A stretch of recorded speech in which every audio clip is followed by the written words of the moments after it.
Keriuhan tentang pesawat jet pribadi yang dipergunakan oleh Kaisang ke Amerika tampaknya dalam beberapa hari ke depan atau setidaknya minggu depan akan selesai bersih tuntas.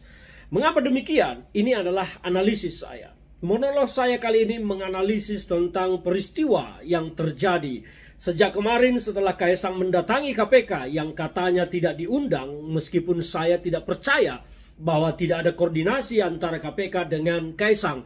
Mungkin undangan tidak ada tetapi koordinasi tidak ada. Kehadiran Kaisang di KPK menjelaskan tentang perihal penggunaan pesawat jet pribadi yang kemudian disimpulkan dengan kata nebeng. Dan kita kemudian mengurut pernyataan KPK setelah Kaisang datang ke KPK. KPK justru yang membuka wacana, membuka narasi tentang hitung-hitungan berapa yang harus dibayar Kaisang apabila ternyata itu adalah sebuah gratifikasi yang harus dilaporkan.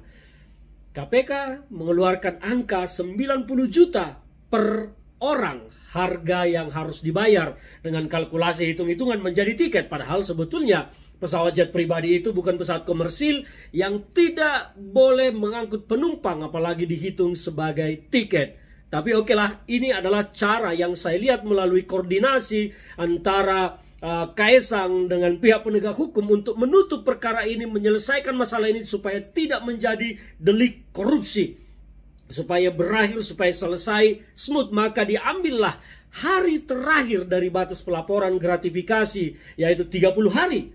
Kaisang datang sebelum waktu itu habis 30 hari.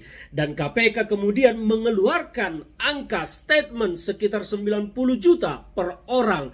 Maka apabila di sana ada 4 orang, yang dibayar adalah 360 juta. Saya memprediksi, menganalisis, dan saya sangat yakin bahwa inilah yang akan terjadi, bahwa minggu depan KPK akan mengumumkan bahwa Kaisang harus membayar kepada negara senilai 360 juta atau berapalah nanti yang harus dibayar oleh Kaisang kepada negara supaya gratifikasi itu selesai dan tidak menjadi delik korupsi. Sungguh sebuah rancangan dan rencana yang mungkin terlihat menjadi apik, membersihkan nama Kaisang yang akan dibangun sebagai taat hukum, warga negara yang baik, datang sendiri ke KPK, bukan pejabat negara, dan membayar sesuai ketentuan yang diatur nanti oleh KPK untuk mencuci perkara ini tidak lagi menjadi kasus korupsi atau gratifikasi. Ini adalah sebuah analisis. Saya tidak tahu apakah ini akan terjadi, tetapi dugaan saya inilah yang nanti akan terjadi minggu depan. KPK kemungkinan besar akan mengumumkan bahwa Kaisang harus membayar kepada negara sekian rupiah.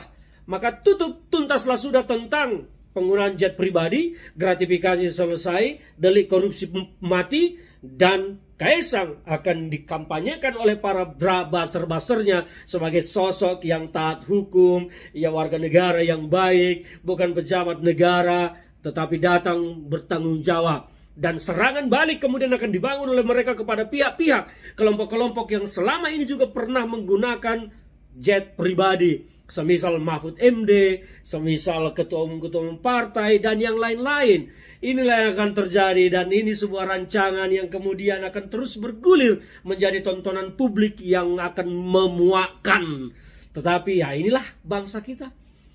Akhirnya apa? Suatu saat negara kita akan menjadi sebuah negara yang anak-anak pejabat, istri pejabat bebas menerima hadiah tanpa takut menjadi delik korupsi. Dan negara kita akan semakin jauh dari pemberantasan korupsi, tetapi justru negara kita akan menjadi negara koruptor yang dilegalkan oleh penegak hukum.